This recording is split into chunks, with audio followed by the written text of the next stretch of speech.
1. Gerard is what you would call an escargot prep specialist. He works in a dry room, shut off from sunlight all day, surrounded by white pine containers full of Helix aspersa, aka the brown garden snail. All day long he rinses them and feeds them bran to cleanse their digestive tracts because snail waste is toxic to humans. He doesn't mind being the only EPS on site. Contact with other workers tends to leave a bad taste in his mouth. Yes, Mother, he grunts for the cell phone. He does this whenever he senses a break in the monologue. I would not ask if this was not a crucial dinner. Okay.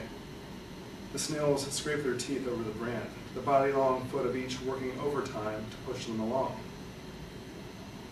So you, me, and Wasserman and a Christless Cuban pork loin. Does it have to be tonight? You forgot Christina.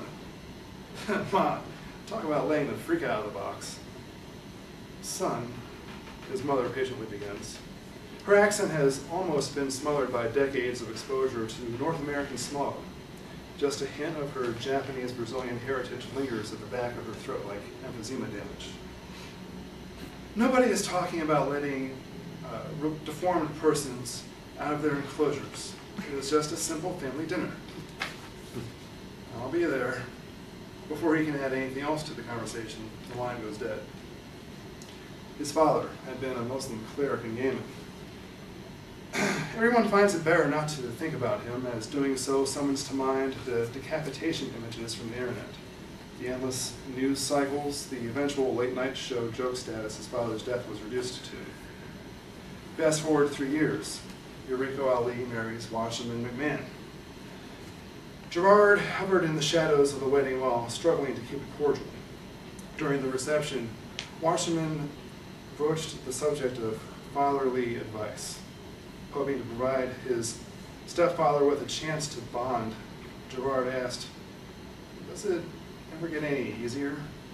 "Does it ever get any harder?" might be the more pertinent question, Wasserman replied.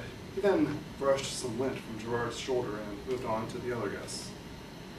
Thinking about the looming dinner, he runs a pale hand over his shaved scalp. Despite his ethnicity, he is unusually pale, having taken more after his Japanese grandparents, and his job prevents him from ever being exposed to sunlight. Today is Wasserman's birthday, the first and perhaps only time he'll have to visit his stepfather's home. Being a stand-up guy dictates that he put his personal feelings aside and do this one for the family. 2. Gerard has arrived at the appointed time, and the reward for his punctuality is a 20-minute wait outside the front door. Nobody is inside the black-painted home, and just when he is ready to give up and leave, he sees Christina out on the sidewalk just beyond the hedges. He feels vague guilt about reacting so violently when his mother mentioned his stepsister earlier. McMahon and daughter hail from mixed roots: Jewish, Lithuanian, Roma, also known as Gypsy. Christina's skin is chalky, perhaps an even lighter shade of sickly than Gerard's.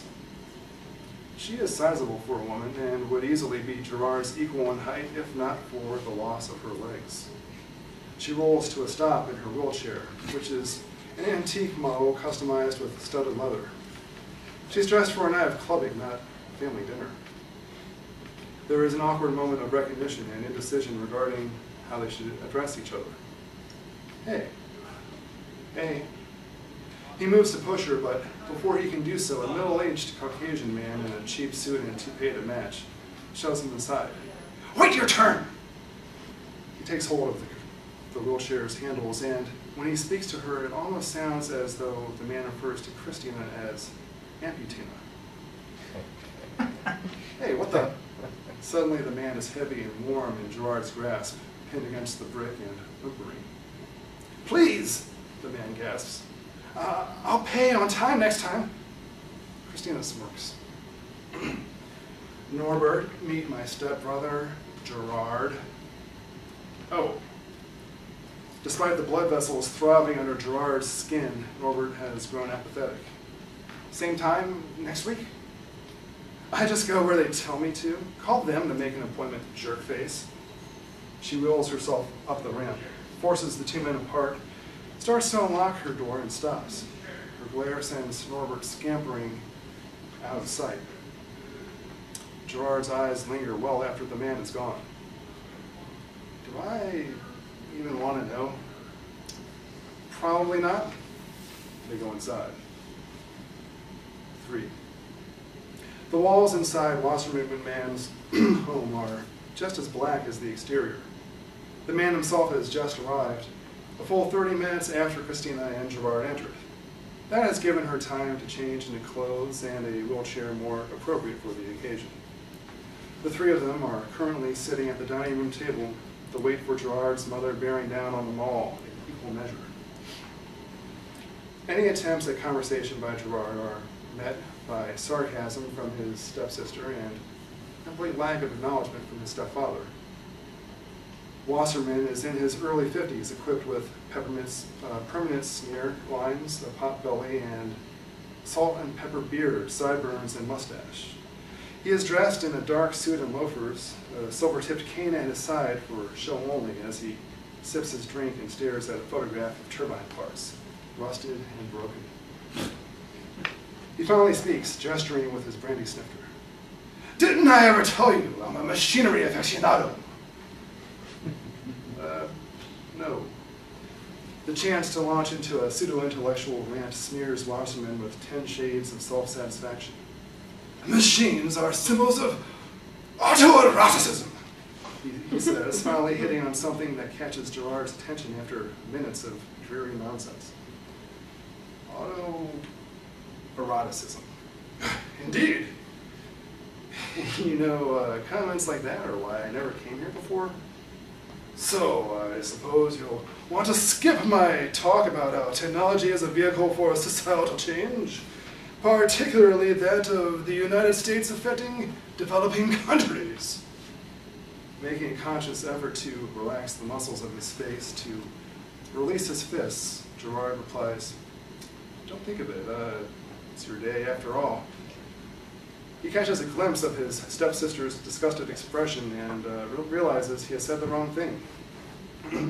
Another half hour of pseudo-intellectualism drags along until Gerard decides to cut his losses. "Yeah, I should be heading out," he informs Wasserman. "But first I wanted to at least give you this." He slides an envelope across the table. Inside is a store-bought birthday card signed, "With love." "You may well be a developing young man and the fruit of my Eureka's flesh. But hear me now when I say this. You will never be able to earn my love!" So saying, Wasserman tears the card apart and sets the pieces on fire. Then exits. Christina dumps her drink on the flames. "Happy 4th freaking birthday, Dad," she calls after him. "You get to wear big boy underpants now."